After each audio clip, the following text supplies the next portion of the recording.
Good morning, everyone. Thank you for finding time to listen to our session, which is Through the Eyes of a Business Owner, Why I Chose an Esop. My name is Keith Apton. By background, I'm a managing director. I run a 10-person team, a national practice based out of Washington, D.C.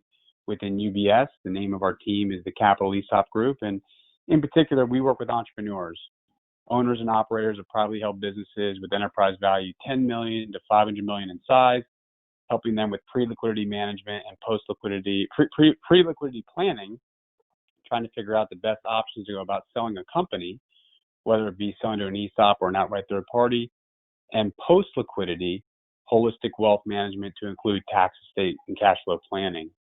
With us today is Brian Allen, who's a business owner, president and CEO of Presision Walls. We'll introduce him in a moment and let him tell you a little bit more about what Presision Walls does and where they're located and who their customers are. And then I'm going to introduce Ed Renenger right now, who is the CEO and president of SES Esop Strategies and one of the foremost top Esop attorneys in the country. Ed? Thank you, Keith, for the introduction. So just a little bit about SES. This is not intended to be an advertisement, but I feel like at least owe a little bit of duty here to tell you what we do. So we're an ESOP consulting firm that deals with small to medium-sized businesses to help them think through, whether an ESOP makes sense to accomplish their goals and objectives, and if so, to help them structure a transaction in a way that's most likely to accomplish those goals and objectives. So we're really looking at the whole gamut of ESOP structures from partial to 100%, from being C corporations and taking advantage of 1042, in which case we often work very closely with Keith and his team from UBS, who we believe are some of the best in the business out there, to also looking at S corporation ESOP structures, as well as publicly traded ESOPs on occasion as well. We have a team of 8 lawyers and 3 investment bankers. That's all we do 100% of our time is help people with that. And kind of before we dig into the substance of the session, I have to do the continuing education slide here, which is that you are eligible to receive CE credit for the session, but you have to be logged in under your own name. You have to be signed in, and you have to collect it through the NCEO's Google form. And there will be apparently throughout this session at periodic times, and I have no control over this, so apologies ahead of time, but there will be some polling questions that they ask you at various points, and you do have to answer those questions in order to get CE credit. So that's the intro. Great, Brian. Why don't you take the time to tell us a little bit about Presision Walls and where you're located, what you guys do, and what really makes you guys unique versus your competition? Okay. We are a wall and ceiling contractor in the construction industry. So we're a specialty subcontractor. Our customers predominantly are general contractors. We have 11 locations throughout the Southeast. Our home office is in Raleigh, North Carolina. So predominantly we work in North Carolina, South Carolina, Virginia, and Tennessee. Lots of products and services. We've grown those over the years, but predominantly exterior, interior metal framing, drywall, acoustical ceilings, exterior claddings, specialty wall systems, movable walls, demountable walls, projection screens, operable walls. So anything around Division 9 and exteriors is what we do. We roughly have 1,200 employees or so, and that's us. Great. I know that a lot of the companies we work with are intergenerational. What does your dad think about the ESOP, by the way? He loved the ESOP. And when after I got all my stuff together and went to him and asked him his thoughts on that, he loved it. He loved the fact that we could actually, over time, help workers with a better retirement and put them in a better place when they go to retire. So he was all for it. Okay. And how long ago, am I correct, your transaction was done last year? Tell me, how long prior to the actual sale did you as a family or you as a management and leadership team, plan on actually selling the company? What was the process like? When did you guys begin having conversations about selling the company? Tell us a little bit about that. I'm thinking it's probably 3 years ago. So we got approached, I guess 3 years ago now, from a private equity group. and it was a good offer. And so as the person leading the company and for the shareholders, which the shareholders were me, my brother. I got two siblings. There's three of us. So we were the controlling shareholders. My parents were controlling the company with a small amount of shares. So we had done some estate planning back in 2012. So there's really 5 shareholders. And so I listened to the offer and it sounded really good and went down the road with them. And the more I got involved with that situation and got down within a couple months of actually finalizing the deal and decided that it just wasn't the right fit for us. And through that process, we were looking out in the country to see if there was a strategic buyer as well, instead of a private equity. So I went out and found an investment banker and said, if we're going to have an exit, I want to see what's out there, not just the PE group's offer. And we were looking for strategic buyers. And we found out that in our industry, a lot of the strategic buyers, the people that we thought that were large enough to be able to purchase us, a lot of them were Esops. I would say if in E&R, if we're in the top 10, and I would say 5 or 6 of the top 10 in our industry were already Esops. So that got me, pretty intrigued about Esops. So I started studying Esops at the same time that we were looking for a strategic buyer. Sounds like you hired an investment banker. Can you tell us a little bit about that process? How did you find the banker? How many did you interview? And, would you advocate to other prospective business owners that are in a similar process today to have somebody representing you to negotiate these purchases from private equity or strategic buyers? Definitely. It's expensive, but it'll be worth it in the end to have someone that really knows the market and also understands how the deals go, and it's new to you, so you don't really understand all the different things that can happen to put the deal together. And they've seen 100 deals, so they can come up with solutions that other people have put in place that you haven't heard of, and so it can get you out of a bad spot. So at first when I was looking at the investment banker, I thought, wow, they're going to take a huge percentage of this. At least I thought it was a big percentage. But at the end, it's well worth it. You want someone that does this every day. If you're going, this is a big deal. It's a once in a lifetime opportunity, and you need to get it right. Yeah, Ed and I oftentimes like to tell clients you can't get out in a racer. Once you sell the business and you've agreed on purchase price and reps and warranties, you don't want to find yourself looking back 2 years later saying, I wish I would have done this. And so I would echo that sentiment. I know, Ed, you feel the same way. It's really important to have professionals in their respective lanes helping a business owner through this process. Brian, I want to go back to something you said earlier. It sounds like you received an unsolicited offer to sell your company to private equity, and that led you to entertain the offer, and then you went out and interviewed and hired an investment banker. What led to your decision to hiring the banker that you chose, and did you interview multiple bankers? We interviewed 3, and really, I had heard a presentation from this company. I'm in a Vistage group, and this company had come and spoke, I don't know, 3 or 4 years earlier in one of our meetings. So I was introduced to them, and I was really torn of whether to go with an investment banker that was from our industry, that knew construction and subcontracting, or someone from the outside. And so I'm not sure that I made the right decision. I chose to go with an investment banker that did more than construction, because I thought maybe the net would be broader of the type of buyers they could bring to the table. Again, we weren't thinking of selling, but once we started in this process, I felt like that we should probably look at every option. And so we went with an investment banker that wasn't necessarily devoted only to construction. I don't know if that was the right move or not. It's just the one we chose. It worked out for us in the end. That was the reason we chose them. And Brian, just a quick question. So you said that you got the unsolicited offer. Was it was the idea of getting liquidity at that moment in time? Is that kind of what drove the thinking that this is worthy of exploring? Were there other dynamics at play there? I've got, I'm the one that's running the business, and I've got other siblings, and we've been very blessed and fortunate. I mean, we had really had a good run since I'd taken over the business as far as in size and growth and everything. And, when you've got, all of your family kind of jewels on your back every day, after a while, your stress starts to get you that, every decision you're going to make, you're going to lose something for your family. And I just kind of wanted to get out from under that. And I was fine working for someone else. I mean, I like my job. I like to work. And so I didn't see an issue that I had to have, I didn't mind working for someone else.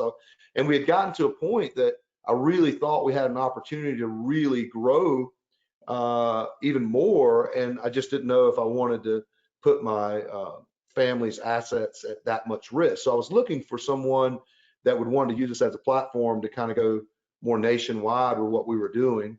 So I had big dreams on that from an employee standpoint, but I was fine with risking my percentage, but I wasn't comfortable risking my brother and sister's, future.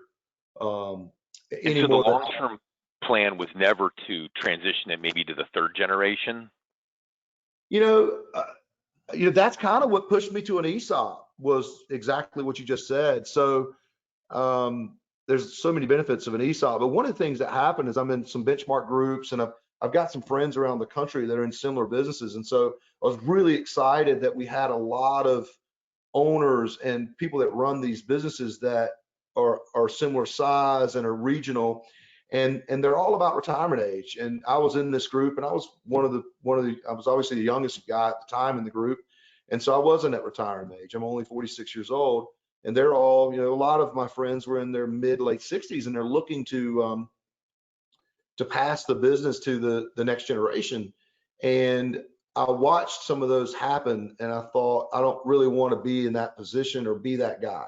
So for example, my parents got pretty lucky with us, and I didn't know how lucky I was going to get with my kids. My son's 15, my daughter's 13. I think they will do a great job, but I did not want to do that to my team, to put all my marbles on that my daughter or my son are going to be the right fit to run this business. And so I was really more, I chose the ESOP for our team of employees more than anything else. And I thought that, hey, if my kids want to work here one day, they can earn it just like everyone else. And in an ESOP situation, that works perfect. So I didn't really want to I saw that happen, and I saw owners making decisions in duress that maybe their son or daughter wasn't the right fit, but they wanted out and wanted to retire so bad that they would envision it would fit. And I just didn't want to be that person,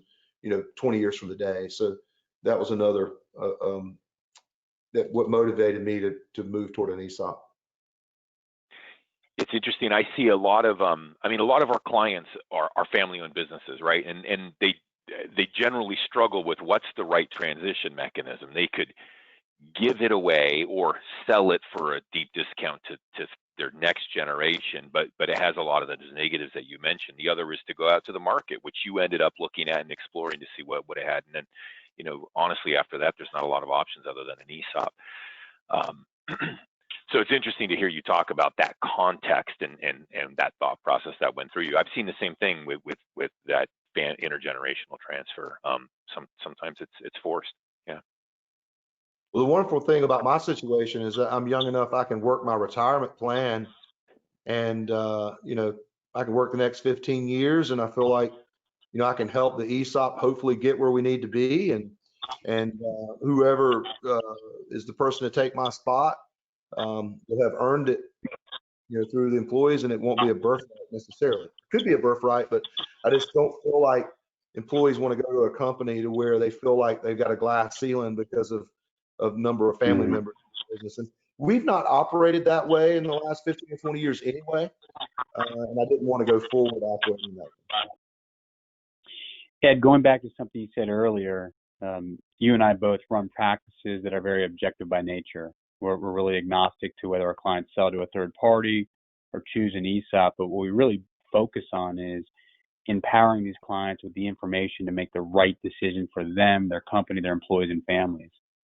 What I really like about Brian's story, and I'm going to go back to this sale to private equity that he ultimately walked away from, is that Brian really ran a dual track. He looked at both options. I wish more people did that.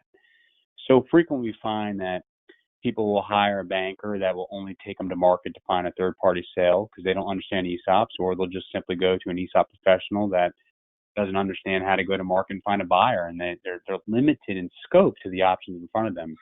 You know, Brian, you did both, and we call that a dual track in our industry, and I think you benefited from that. Let's go back to the sale to private equity. You know, you had an investment banker representing you. You're negotiating a purchase price and an LOI. Why did you walk from the PE offer before we go down the path of why you chose the ESOP? Tell us why, at the end of the day, it wasn't the right thing for you. You know, it was just so the one thing that everybody worries about with a PE group is that, you know, they're going to sell you quickly. You know, they're going to keep you 3 or 4 years. That's their reputation. You know, they might keep you 3 to 5 years, and they're just trying to make some money on the company and flip it to someone else. And so, you know, I had that fear. And you know, if the money's enough, then you, as an owner, you start thinking, okay, well, I'm not worried about that as much. But the more you get into it and you start to engage with them and learn their tactics and the things that they were doing, it became less and less of a fit for me. It was like, for example, I wanted to increase margin in the year that I was working with them, and I've never, and I'm kind of jumping around here, but I've never in my life thought short term.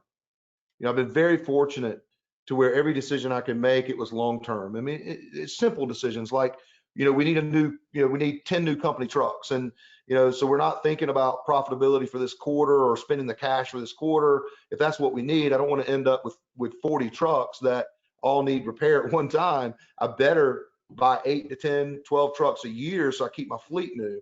Well, they don't think that way. They think that, hey, if you don't spend the money, they're kind of more quarter to quarter thinking.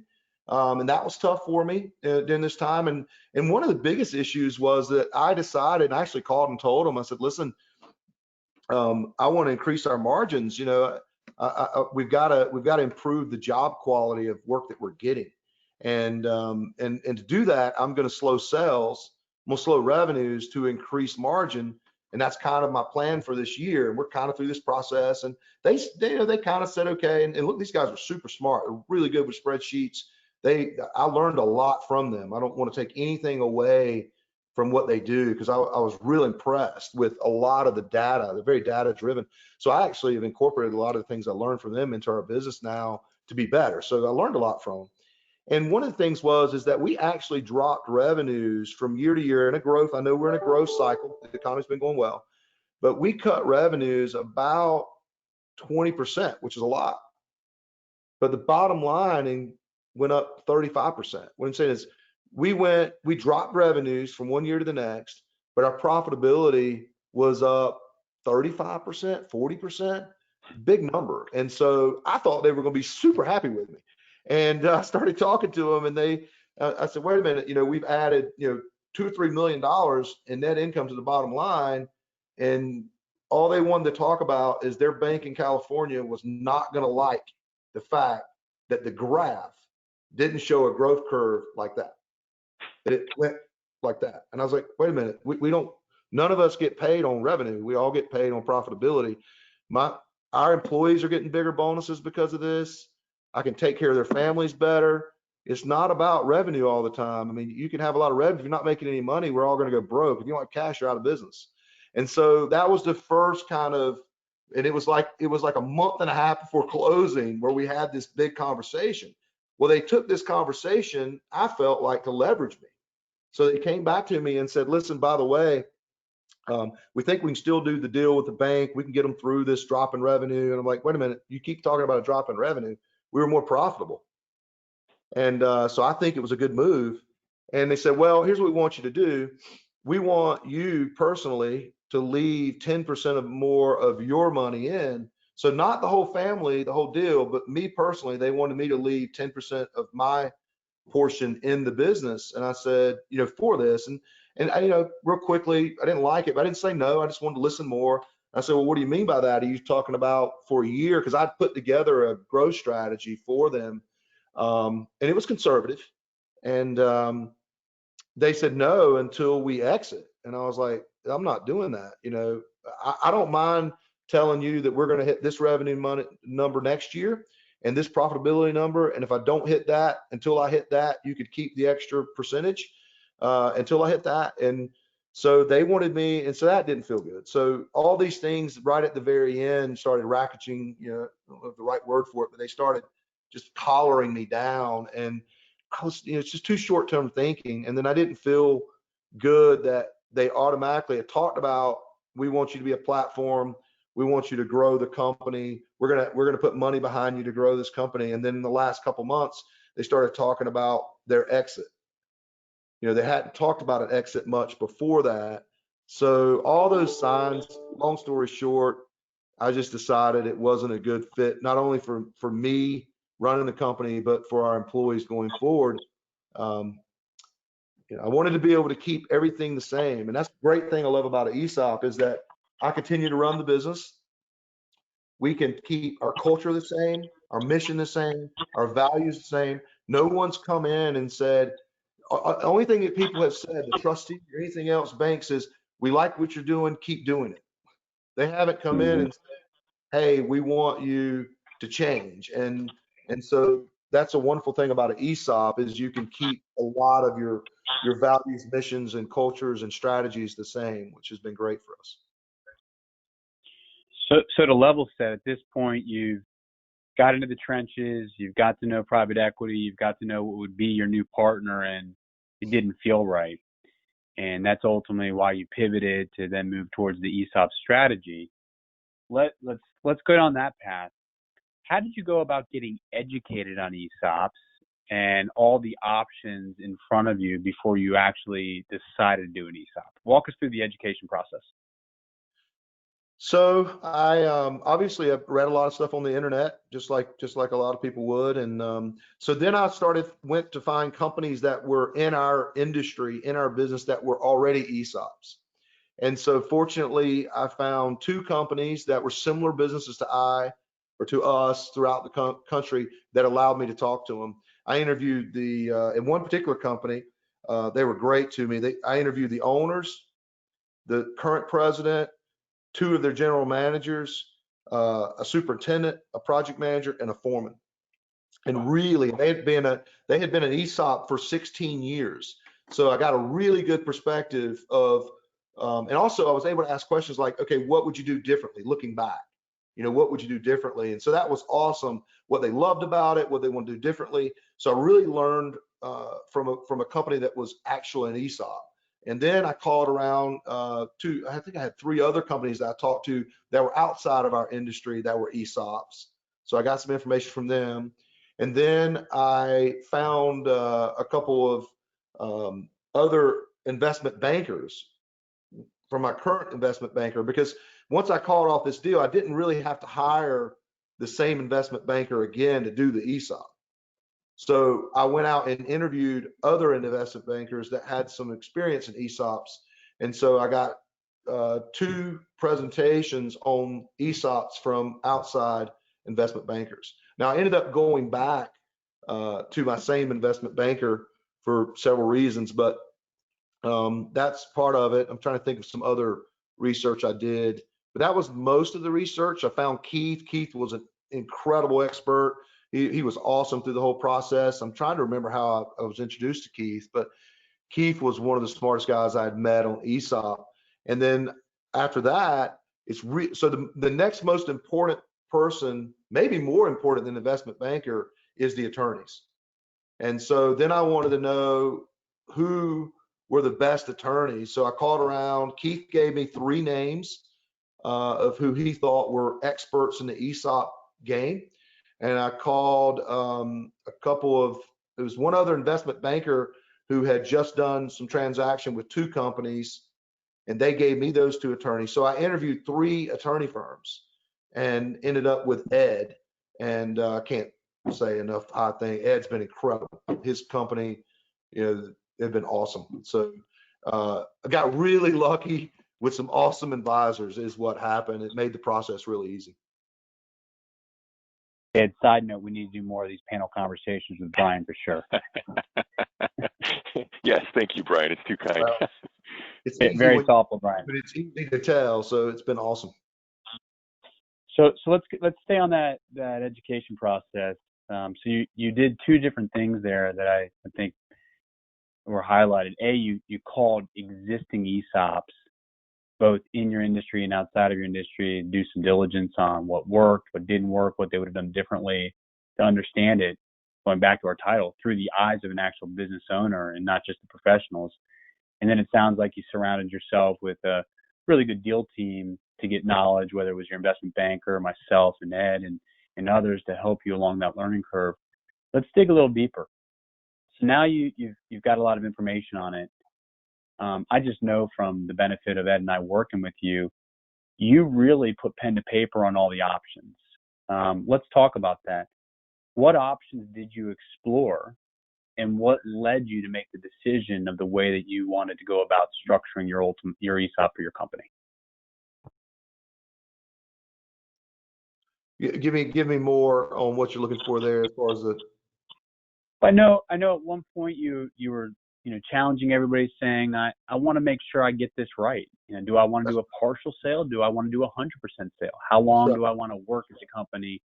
Do I want the company to have the immediate tax benefits of the S corp? And you looked at the tax savings that 1042 provides, and every scenario is different for every owner. But what Ed and I always appreciated is, you weren't going to make a decision until you had turned over every stone to look at what it meant for you, what it meant for your family, what it meant for the company, and it always came back to the employees. At the end of the day, I can't tell you how many times you said during the process, I'm not going to put my own self-interest ahead of what's right for this company and what's right for the employees moving forward. So where I'm going with my question is, what led you to your decision in the process of the evaluation of different options that the ESOP provided?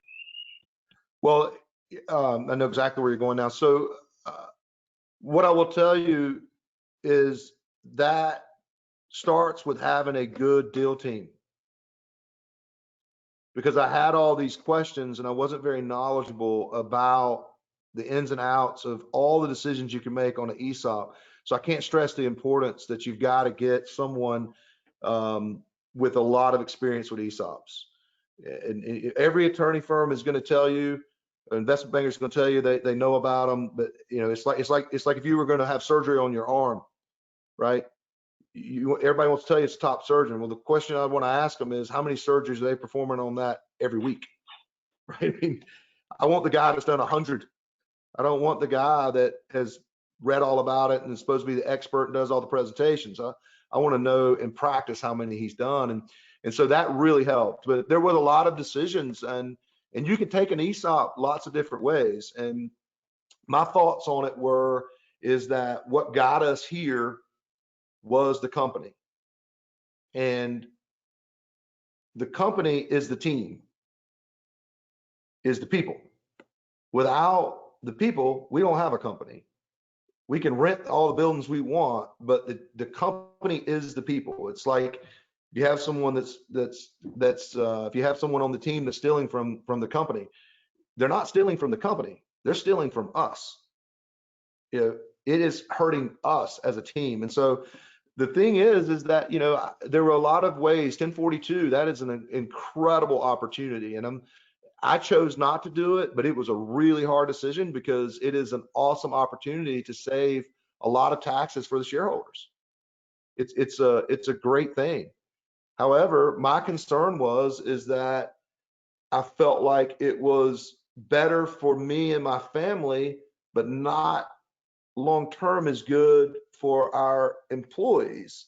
Now, net effect is it might be okay and end up equal, but I was really concerned that we were gonna pass out too many shares too fast and run out of shares for future employees. And I just thought that the deal was a little too sweet for the shareholders and not equal enough for the employees. So I chose not to do it because I thought it was you've got to keep the generator going, and so you need to make decisions that keeps your company afloat for the next 10 or 12 years. And I was trying to make sure that we were putting them in the best situation going forward to be successful, and I didn't want anything to do to hamper that. So not that 1042 did, I just thought that it was I just chose to take the route of making sure that the employees would have a touch better deal in that situation than the shareholders. Yeah, and let me What tease that out a little bit, Keith, if you don't mind, just to give a little technical background on what the differences are and why what Brian decided matters there at the end of the day. If you're effectively an S corporation and you're 100% owned by the ESOP, what you've created is a structure where the company doesn't have to pay tax because it's an S corporation, but you also don't have to pay tax at the shareholder level because you're owned by a tax-exempt trust. On the other hand, if you're a C corporation, which is what you have to be in order to do 1042, then you have a structure where the company itself has to pay tax on its profits. And there's some tools and techniques you can use to try to drive down taxable income. But those tools and techniques have some negatives that come with them. The benefit, though, from being a C corporation is the selling shareholder can take advantage of that code section 1042 provision, which permits the selling shareholders to avoid or defer paying capital gain on the sale to the ESOP, and ultimately, if structured properly, even eliminate that capital gain event. So there's always a tension there between the C and the S from a shareholder company perspective, and trying to make an informed decision in light of all the facts and circumstances is one of the goals of trying to structure a good ESOP transaction. And it was easier for us to make that decision to stay an S corp because I had so much basis in the company. So the tax benefit to us on the entire sale was not as strong as it would be for most companies. So it was a little easier decision for me to say, no, let's get all the tax benefit. I mean, that's the greatest thing. What you just said is one of the greatest things about an S corp is the fact that if you're an S corp, and we decided to go 100% employee owned, my thoughts on that were, why have two of these? It's very expensive to do this deal. If you're going to eventually be 100% employee owned, it's a lot cheaper to do it once than 3 or 4 times. So we decided to go 100% employee owned out of the gate. And so what that means for the company is that the company stops paying federal taxes. And in most places, in most states, state taxes. So you can end up paying the shareholders off faster and getting shares to the employees, because basically the employees end up with an incredible retirement plan for free, because the government is basically going to pay for that retirement plan for them, the way I look at it, over the next 10 years. So the company is bought by us not paying the government taxes. We're taking that money basically every year and paying off the shareholders for their shares. And as that happens, the employees get more and more of the company. They actually get all the company up front, but they get the debt paid down so that they get more and more equity in the company over 10 years. And basically the government ends up paying for the company for the employees. And it's really a retirement plan. And you'll have to work really hard to make sure, spend a lot of time with our employees since we've done this, to make sure they understand it is a retirement plan, and it is to make their retirement more comfortable going forward. And I'm really excited about that. Brian, how has the ESOP been received by both your employees with your employee communication that I know you did a bunch of different breakouts, as well as how has the ESOP been received by your clients?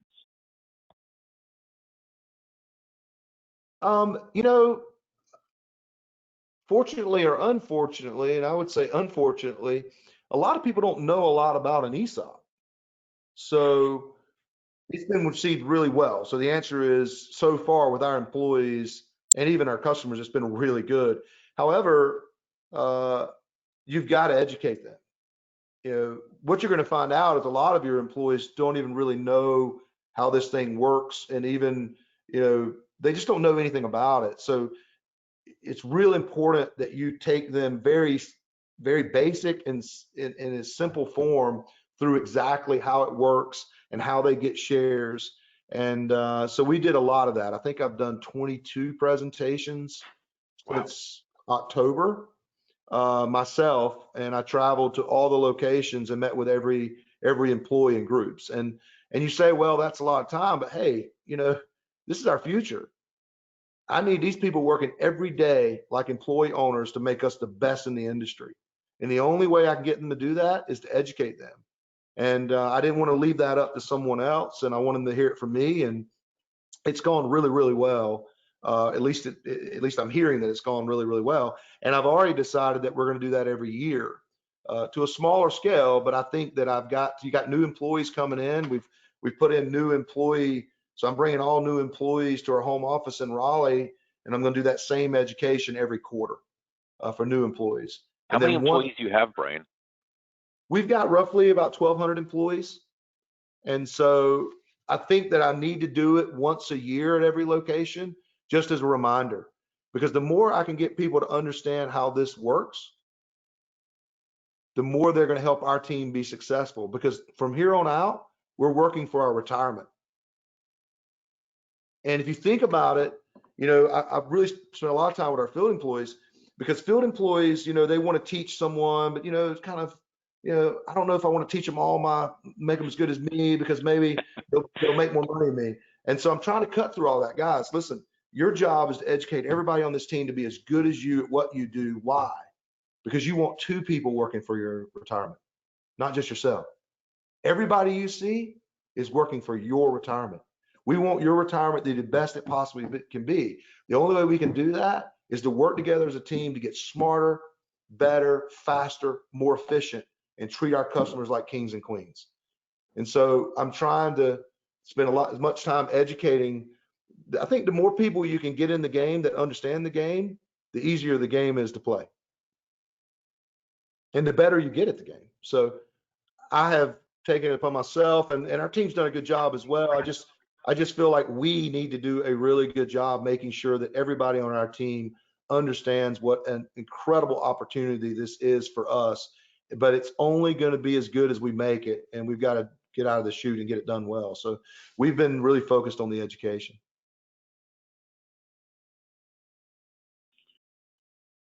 Brian, if you looking back at it, so there's a lot of things that have worked in this up to date. You had a process, you hired a banker, you explored your options to sell to a third party or do an ESOP. Before committing to the ESOP, you did a tremendous amount of diligence with a team of advisors, as well as talking to people that were actually in the community with existing mature ESOPs to become educated as to why this made sense for the company. And appreciate you sharing all that. One thing I always like to ask business owners that have actually had some time now to look back at the deal is, what would you have done differently? There's a lot of positive things you have done, but is there any advice you'd share to other people that are, currently listening to this, that were in your seat a year ago? Is there anything you would have done differently, both on the ESOP transaction, but more importantly on the process of pre-liquidity planning, going to market, and setting yourself up at the personal level for a sale to a third party or an ESOP? Again, I was pretty fortunate to have some great advisors, so they didn't let me make too many dumb mistakes. The only thing I might do differently is I might have negotiated or done some things differently with the SARs. That would be the only thing that I feel like that if I knew what I knew now, I would have done things some differently with the SARs program for our key staff. Let's pull a little bit out. Change that, but I would have done it differently out of the gate, I think. So let's pull a bit more out of that comment. What did you do, and what would you have done differently with the SARs? So, well, I tried really hard to do everything I could to get it where we needed to be, but I really didn't know enough that I could push some levers differently. But basically, just like with any sell, they want to see a forecast. And the thing with me, and it's just for our company and probably my personality, is that I like to surprise people with good things, not bad things. So I'm very conservative when it comes to forecasts. And that's why I've got good banking. I feel like our team has great banking relationships because, we usually under promise and over deliver on what we put out there. And so, but that isn't always great for a sell. Your investment banker is not going to like the fact, because what it is they're coming up with this price based upon a forecast. And so, I wasn't very good at the forecast, because I have a forecast to make sure that we can hit it versus stretch, right? And so put the forecast together, and I did a forecast, and if we didn't have a downturn, and then I did a forecast if we did. And so I grew up in the construction business. Downturns happen. It's not if, it is when, and you need to be preparing for them. And I will tell you that if you do a good job preparing and always ready for a downturn, you'll stay pretty successful in this business, because downturns give you huge opportunities to win, but you got to be in a position to use them to your advantage. So you can't spend all your money in good times, and you need to have cash to be prepared for a downturn. So I put together, a downturn scenario, and also an upturn scenario. And with that, the people that evaluate the company and come up with the value of the company through the Esop transaction, and then your trustee, they want to put together something to incentivize your key people, and that's usually a SARS program. And I just thought the SARS program that we put together originally was a little bit aggressive, because it wasn't kind of based off my conservative downturn upturn plan. It was based on no downturn, and I just didn't, that's tougher to make in the construction industry. Now, so far we're hitting the numbers, but if we, with this COVID-19 situation, it could be a little tougher next year to hit those numbers. And I was just trying to get the best deal for my leaders and what they were doing. And I'll have we'll be able to renegotiate that some, but that's the only thing that I wish I would have. It's really not that big a deal. I'm making a bigger deal than it is, because it's working for us. But I just wish I'd have spent some more time on the SARS program. But outside of that, again, having the best advisors, get people that's done this 100 times, and you're going to be in a good spot. Right. So let's tease out the SAR thing a little bit and kind of talk about its theory on incentive compensation, because it all has to work together, right? You mentioned several times, Brian, that the ESOP is a retirement program. That's a long-term incentive plan for all of your employees. That doesn't theoretically do anything to deal with short-term incentives. What you need to do on an annual or maybe a medium-term basis to incentivize not just your key employee, your rank and file employees, but also your key employees to perform. And then there's also this theory out there that the ESOP itself, because it's so long-term and because it's so based on broad-based participation, which is a good thing, that it may not be the best tool to incentivize your key management employees, because they're in it the same as everyone else. And so the theory behind a SARS plan or some other form of equity compensation plan, synthetic equity compensation plan for management, is that you can create an additional tool beyond just the ESOP that can drive performance. And it's always a challenge in coming up with a structure, because you're making decisions today, trying to think about what impact that's going to have on performance over the short, medium, and long term, to come up with a structure that drives that performance and aligns interests in the right way. But sometimes you don't have perfect information, right? And that's always the challenge in structure. But that's the theory behind it. Try to come up with a program and a package that is going to incentivize your key management employees and give you something to hire key management employees to come in. That's right. That's right. And we had a synthetic structure already, and we still have that in place for that short-term incentive package for our leaders. And this was just an add-on. Right. And I'm making a bigger deal out of it. It's actually fine. It's working. We're hitting our numbers. It was just when you're in the construction business and we're all in it, and I've got my team together, they understand the ups and downs of the construction industry. When you look at the SARS program that we ended up with, that looks like this and doesn't think about a downturn, I just felt like that it could have been a little more motivating to my leaders to look out 5 years and say, you know what, we're going to anticipate a downturn next year, and then we're going to drop in revenue, we're going to buckle down and get our stuff together, and then we're going to start growing again. And I'm used to being able to get with our team and say, okay, here are the goals, right? This is, if we don't have a downturn, this is what I expect. If we do have a downturn, here's our plan. And I wasn't able to do that, out of the gate with the SARS program. Now, I've got a great trustee, so we're working on that now, and we're putting together that exact plan that I wanted to show a downturn and then up. So small thing, I didn't want to make it a big deal, but that would be one of the things that I'd look at doing differently. Brian, you mentioned earlier that you thought about a partial ESOP a little bit and dismissed it for a couple reasons. I think the big driver was, you know, the cost and expense of going through another transaction. Were there any other drivers there on why you might not have done a minority ESOP or sell a minority amount of the stock? Yes. So it was taxes, right? So if it's an S corp, we're an S corp. So whatever you sell to the ESOP, if it's 30%, 40%, 100%, that is what taxes you don't have to pay. And so the concern, and this came from the company that I spent a lot of time interviewing about ESOPs. They started off with like a 30% ESOP, then they went to a 50%, then they went to a 70%, and now they're at a 95%. And when I talked to the founders and the owners, the one regret they had, was the fact that they wish they'd have done that sooner because they always had a tax issue.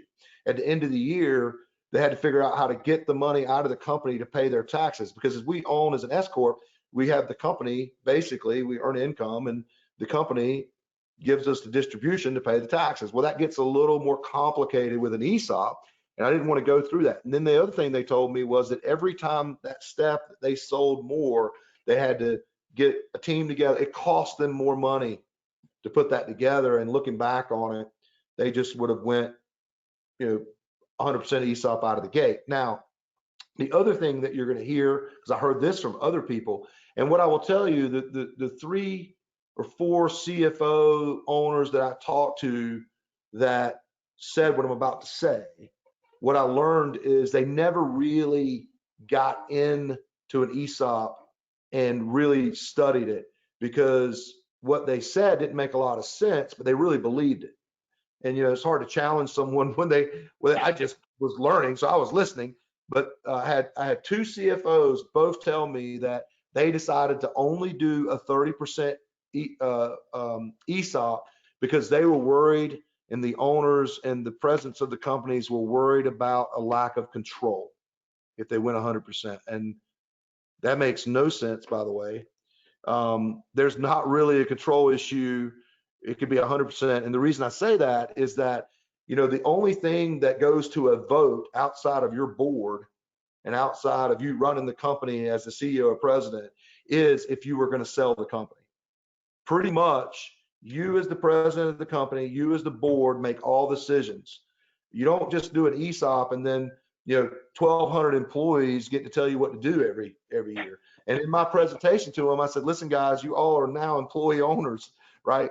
But I don't want you going to job sites tomorrow threatening to fire everybody. The management staff is the same. The leadership staff is the same. The decision making is the same. So I think that the people I talked about worried about control. And I'll say something else about control. Your trustee, if you pick a really good trustee, they're there to help you. And they're there to make sure that you're in compliance and that you've got a good plan and you're doing things correctly. They do not want to run your business. They want you to run your business. So actually, in an ESOP situation, if you're doing a fairly decent job as a leader, they don't want to get rid of you. They want you to keep doing what you're doing. So I don't think there's any difference in control from a 30% ESOP to a 100% ESOP. And in the 6 months that I've been an ESOP, or 8 months, however long it's been now, I haven't seen any difference in control. My job is to do the best interest in my team to make them successful. That has not changed before an ESOP or after an ESOP.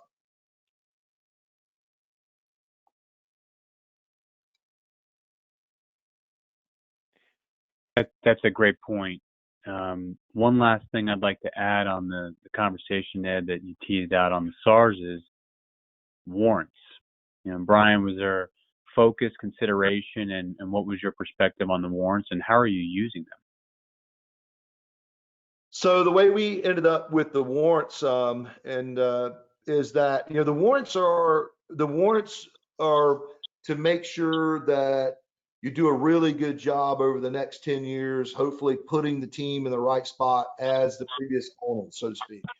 So the warrants, my job is to do everything I can to make our company successful over the next 10 years so that I can make those warrants more valuable. And in our situation, as I said, I had a brother and a sister and my parents and my dad who started the business. So they wanted the warrants to come to me. And so that's kind of my incentive to stay and make sure that the company stays successful. And that's a wonderful thing, because what it does is, especially for my siblings who aren't involved in the business as much, is that my job, the way we did ours is we had our sale was, we got 40%, right? And then we've got 60% on the backside. So we will get 60% of our money over the next 10 years.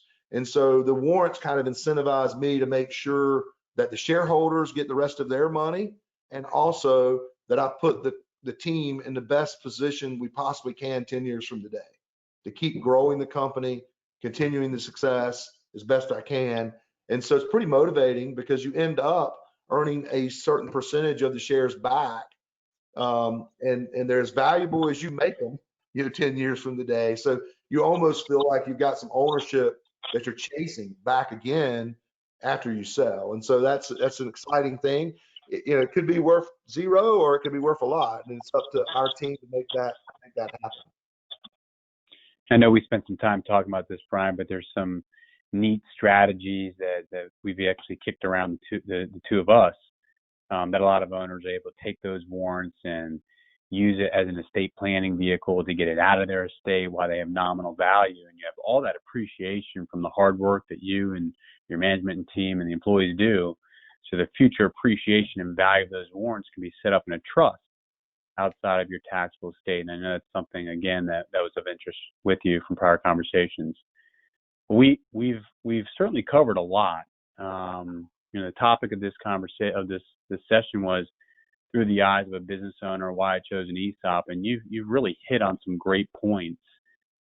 Before we wrap up, in summary, just going back to that topic, is there anything else that maybe Ed or I have not asked that led to your decision of why you chose an ESOP, or any other closing comments that you'd like to add? So if you're considering an ESOP, the first thing you need to have, I think, is you need to have enough payroll, enough employees to make it work. And the first thing I would do is I would hire someone like an Ed to do just a feasibility study. Does it work for your company? Do you have enough payroll to make this work? And I think that, I don't know what the minimum value would be, but I would think if you think your company is worth at least 5 million or something, then it might work if you've got enough payroll. But the payroll is a big deal, because that's how you figure out how to get out of the federal taxes to end up to pay for it. And if that works, there's really not a lot of negatives, because, so I will tell you some negatives. So one of the negatives with an ESOP is you probably will have to wait a certain amount of time for all of your proceeds, right? So that's different than a sale or strategic sale. Might not be much different than a private equity sale if they've got some clawback or they've got some earn out or whatever, but you're going to have to wait. So you might get 40% of your money up front, and you'll get as the owner 60% over 8-10 years or however long it takes. Now the cool thing about that is that you do get interest payments on that wait, and you get warrants. So if as long as you continue to run things well and the company do well, you actually will make probably as much money as you put it into a pretty safe investment. So if you look at it holistically, it's not much of a negative. And if you get to continue to run the company the same way you've run it in the past, and nothing changes about your mission, your values, your culture, your strategies, I mean, that typically doesn't happen when you exit a company. So those are the big positives. And the other positive is you get to create an incredible retirement plan for your team, your employees, your people, that the federal government basically over 10 years will pay for you, because ESOPs are non-tax when it's an S corp. Now you think, okay, how is the government doing this? And I think probably one of the reasons they're doing it is because they're trying to get more people to plan for their retirement without having to rely on Social Security. So they've been fairly positive on ESOPs since whenever came out in 1974. And the other great thing about it is it doesn't matter which side of the political spectrum you're on. You could be a Republican, or Democrat or whatever, they all love it, right? So Republicans love, not paying taxes and the government not taxing us more. Well, what's better than an ESOP where the company stops paying taxes, right? And the employees get to buy the company with the government money. So the Republicans love that. The Democrats love it. Why? Because it's a transfer of wealth. It's a transfer of wealth from my family, which there's 5 of us, 3 kids and 2 parents, to 1,200 employees. So they love that we're actually going to basically take the money we're paying taxes and let them pay us over 10 or 12 years to buy this company, and the employees end up with it in a retirement plan. So I don't think it's going away. I think it's in the right situation. I think it's the best way to exit, but you just need to see if it's the right situation for you. So if you're interested, I'd start with a feasibility study. Does it work? And then go from there. Yeah, that raises an interesting comment, Brian.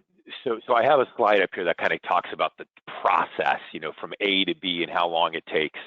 And we generally use as a rule of thumb, 180 days from the time you're thinking about it, when you do the feasibility analysis, the transaction studies, until you kind of close the transaction. Does that fit with you? Does that seem about right to you? Yeah, I think we were a little quicker than that, but I think you need to think 6 months. But I think ours was faster than that, only because I had already put a lot of this stuff together, for a private equity group or a strategic sale. So I was probably, all the due diligence stuff was pretty much done for me. I can't remember, but I don't think ours took more than about 4 months. I think that's about right. 3 to 4 months. So it was pretty fast, but I think 6 months, you can get it done in 6 months. Yeah. And so the big hurdles, right, is that the feasibility. Then you need to find money because it needs to be financed, which means you need to find a lender. You need to hire a trustee, and each one of those is its own little process. Talk a little bit about how you went through the kind of the financing and the trustee process. Yeah. So, you could do it without an investment banker. So you could. So where the investment banker should earn you the money is going and finding the financing. Right? That they're negotiating that financing. If you feel like you're really good at negotiating financing with you and your attorney, you could probably do it without an investment banker. But I would probably use one. If they're really good at negotiating the financing with banks, they're going to be well worth it. And then the second thing you need to do is interview trustees, right? I'd get a good attorney on first. That'd be the first thing I would do. And then they can help you find these other people. And then when you get to, you're going to interview trustees. I would interview at least 3 trustees. And then you need to, that's going to be a gut call. They're all good. There's a lot of good trustees out there. You're just going to have to figure out who you feel most comfortable with. And then after that, the attorney kind of takes over from there, and investment banker goes out, and it kind of moves pretty quickly after that. Brian, but they are processes, they are interview processes. Were you surprised by how much paperwork there was in this process? I mean, you had gone partially through a sales process before, so you knew how much you needed to generate from a diligence perspective. A lot of people haven't done that, so my guess is they may be surprised by that. But in addition to that, there's documenting the whole transaction, putting all the paper together.